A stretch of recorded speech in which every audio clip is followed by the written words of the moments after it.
بار کا قصہ ہے، کہیں دور پہاڑوں پر ایک عورت اور اس کا شوہر رہتے تھے۔ عورت بہت زیادہ دیندار تھی، لیکن اس کے شوہر کو اللہ پر اتنا یقین نہیں تھا۔ بیوی جب بھی اللہ یا اس کے رسول کا ذکر کرتی تو شوہر اسے ڈانٹ دیتا۔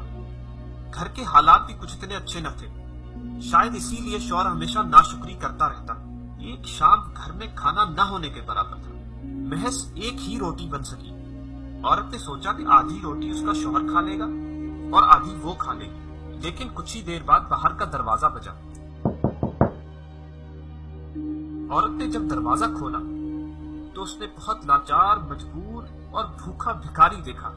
عورت کو اس پر بہت رحم آیا اور اس نے اللہ کے بھروسے گھر میں جو ایک ہی روٹی تھی وہ اس بھکاری کو دے دی، اس یقین کے ساتھ کہ اللہ اس کی ضرور مدد کرے گا۔ جب رات کا وقت ہوا اور اس کا شوہر گھر آیا تو اس نے کھانا مانگا۔ اس عورت نے بہت یقین، بہت بھروسے اور حوصلے کے ساتھ اپنے شوہر کو بتایا، گھر میں جتنا کھانا تھا میں نے ایک بھکاری کو دے دیا، اس بھروسے کہ اللہ میری کسی نہ کسی طرح ضرور مدد کرے گا۔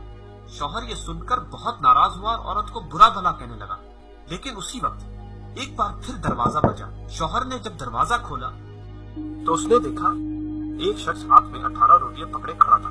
اس شخص نے کہا، فلاں شخص نے آج نیاز کیا تھا تو یہ آپ کے حصے کا نیاز ہے۔ شوہر یہ دیکھ کر بہت حیران ہوا اور شاید پریشان تھا۔ وہ یہ روٹیاں لے کر اندر گیا۔ جب اس عورت نے یہ روٹیاں دیکھی تو اس نے فوراً کہا، اس میں 2 روٹیاں کم ہیں۔ شوہر یہ سن کر مزید پریشان اور حیران ہو گیا، لیکن اس نے بغیر کوئی سوال پوچھے دوبارہ باہر گیا اور شخص سے معلوم کیا اس میں 2 روٹیاں کم کیوں ہیں۔ اس شخص نے جواب دیا، میں جب راستے سے آ رہا تھا تو مجھے بہت بھوک لگی تو میں نے اس میں سے 2 روٹیاں کھا لی، مجھے معاف کرنا۔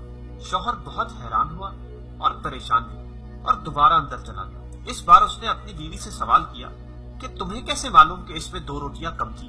عورت نے بہت مسکراتے ہوئے کہا، میرے اللہ نے کہا ہے جو میری راہ میں خرچ کرے گا میں اس سے 20 گنا زیادہ عطا کروں گا۔ شوہر اپنی بیوی کا یہ جذبہ اور یقین دیکھ کر بہت حیران، بہت پریشان ہوا اور زار زار رونے لگا اور اللہ سے اپنے گناہوں کی معافی مانگنے لگا، اپنی ناشکری کی معافی مانگنے لگا۔